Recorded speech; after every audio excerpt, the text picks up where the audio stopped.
Hi, this is Cher from the Frugal Quilter, and I am starting on a Cardinal, red Cardinal, with music staff in the background, pine cones, and I believe that looks like holly, rag quilt. I actually had already videotaped me doing this one side of the diagonal, and for whatever reason, it did not record. I don't know.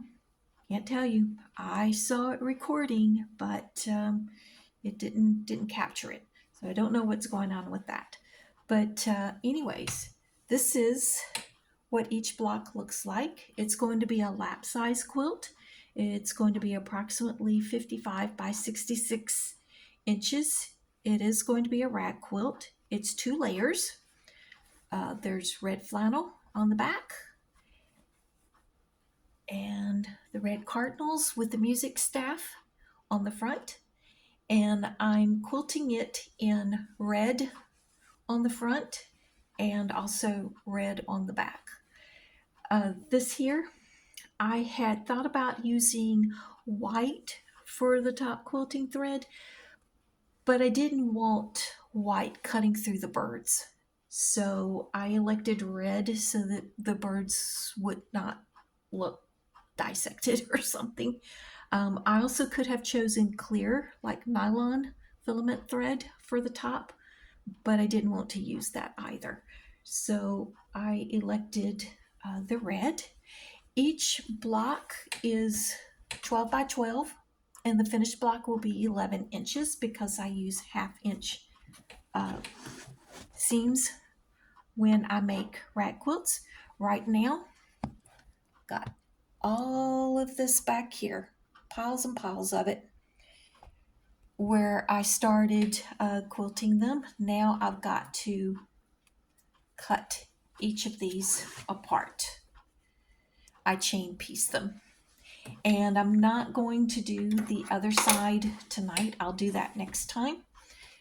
Next time I'll be doing a diagonal from here to here in the same red thread to give it that traditional X on the blocks. So right now I've just got to get these cut.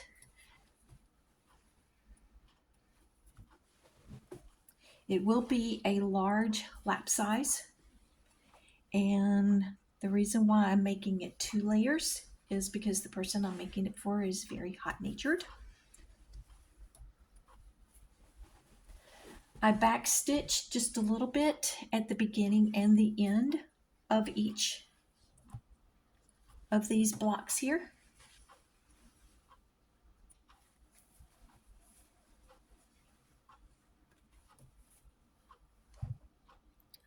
You can see what I'm doing here.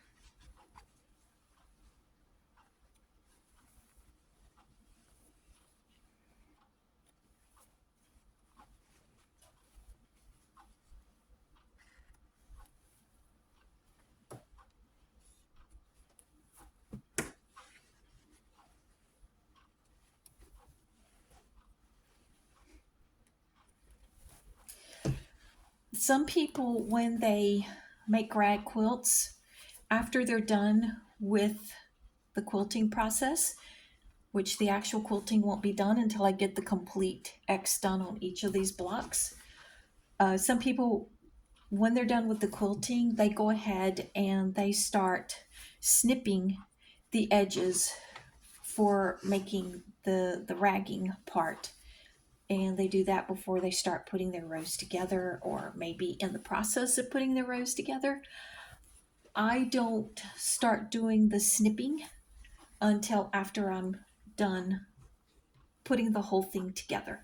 Now, that's a lot of snipping to have to be done all back to back, but the reason why I do that is because when I'm putting blocks together, I like a smooth edge here. I like a straight edge for connecting my blocks together. And if you've already ragged it, then you're dealing with that. And I mean, that's okay. If it works for you, that's perfectly fine. But that's just what I do. Some people also have die cut machines.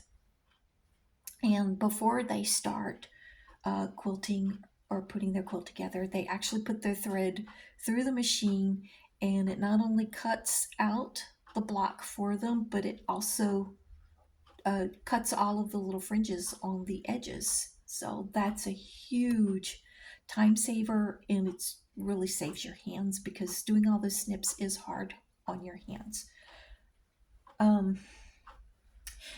I have a friend of mine. Hi, Vicky, if you're watching. She had a die cut machine for rag quilting, and she made some absolutely gorgeous, beautiful rag quilts.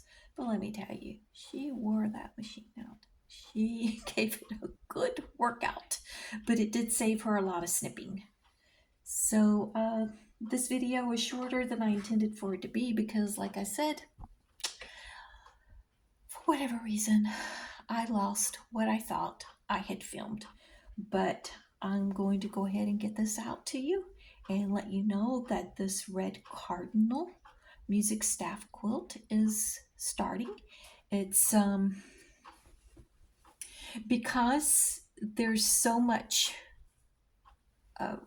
red, the red flannel is very heavy dyed. I always pre-wash all of my fabrics before I quilt or sew or do anything with fabrics. I always pre-wash, but especially something like this with a heavy dye to it, like this dark red. But I always pre-wash to remove sizing, to remove excess dye. Also, I like to go ahead and get a little bit of shrinkage done. And this is 100% cotton. Both the front and the back are 100% cotton. And after I construct it, I will be washing it again to start the ragging process. And I will be using color sheets at that time because even though I've already pre-washed this red flannel to remove the excess dye, it's probably still going to bleed onto the front here because a lot of dye goes into getting this vibrant of a red color. So I will be using color sheets when I start the ragging process. And both of these fabrics were bought at Joann back when we still had our Joann. I miss Joann. I don't know about you guys. Joann Fabrics was such a staple in the fabric world. Boy, now my camera is just shaking up a storm. I'm having all sorts of filming issues tonight.